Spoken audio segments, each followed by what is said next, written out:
Hey everybody, this video is called Temple for Gatekeepers, and tonight we continue our pass-through study here in the book of 1 Chronicles, looking at the 26th chapter, where we're looking now at the role of the gatekeepers of the temple.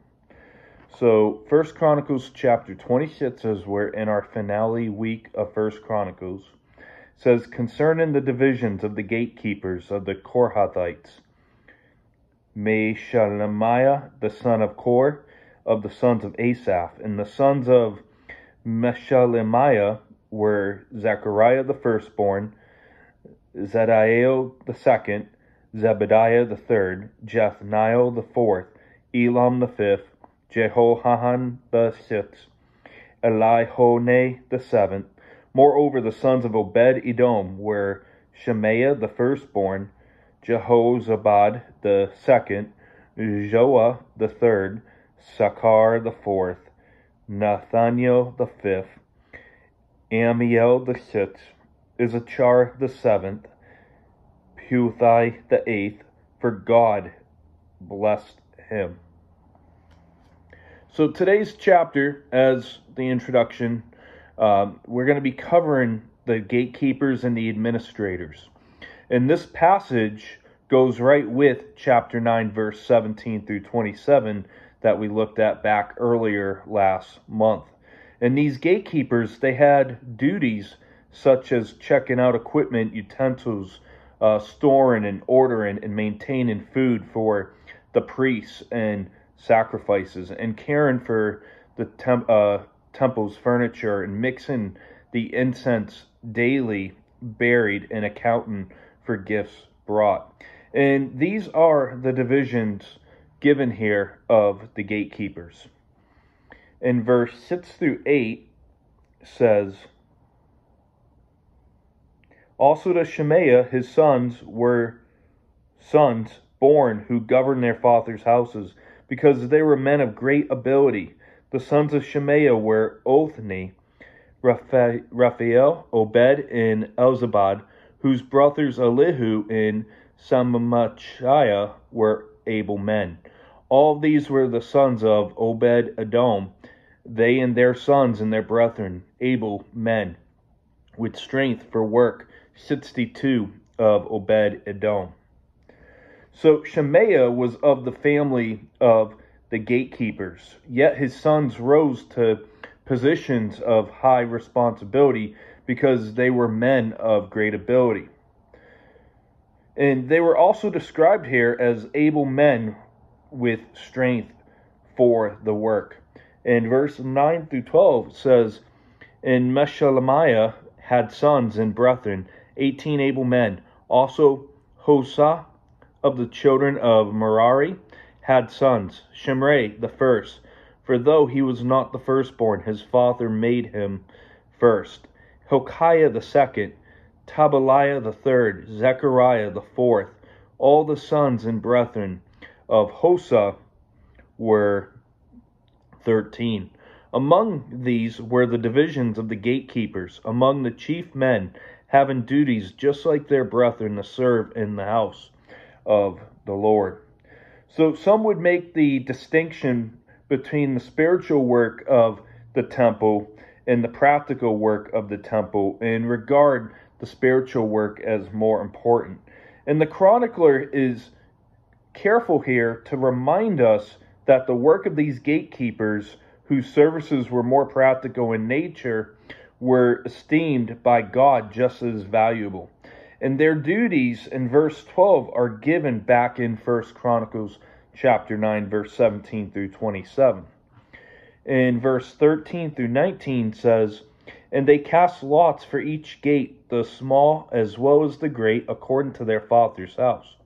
The lot for the east gate fell to Shelemiah. Then they cast lots for his son Zechariah, a wise counselor, and his lot came out for the north gate, to Obed-Edom to the south gate, and to his sons the storehouse. To Shuppim and Hosah the lot came out for the west gate, with the Shalacheth gate on the ascending highway, watchman opposite watchman. On the east were 6 Levites on the north, 4 each day. on the south 4 each day, and for the storehouse 2 by 2. As for the parbar on the west, there were 4 on the highway, and 2 at the parbar. These were the divisions of the gatekeepers among the sons of Korah and among the sons of Merari. So they determined the order and arrangements of the service for the gatekeepers the same way that they determined the order and arrangement for the priest for their service. And David let the Lord decide when it came to organizing and ordering these offices. And he didn't let standing or position determine their appointments. And the gate assignments were based on 4 geographical points. The Shalechet gate is assumed to be on the west side, but the other details are unknown. And Parbar was probably a courtyard extending westward. And in verses 17 and 18 here, it indicates a total of 24 guards posted at all the points of entry and exit. In verse 20 through 26, or 20 through 25 says, of the Levites, Ahijah was over the treasuries of the house of God, and over the treasuries of the dedicated things. The sons of Ladan, the descendants of the Gershonites of Ladan, heads of their fathers' houses. Of Ladan, the Gershonite, Jehieli. The sons of Jehieli, Jetham and Joel, his brother, were over the treasuries of the house of the Lord. Of the Amramites, the Izharites, the Hebronites, and the Uzathites, Shabul, the son of Gershom, the son of Moses, was overseer of the treasuries. And his brethren by Eliezer was Rehabiah his son, Jesaiah his son, Joram his son, Zitri his son, and Shalomith his son.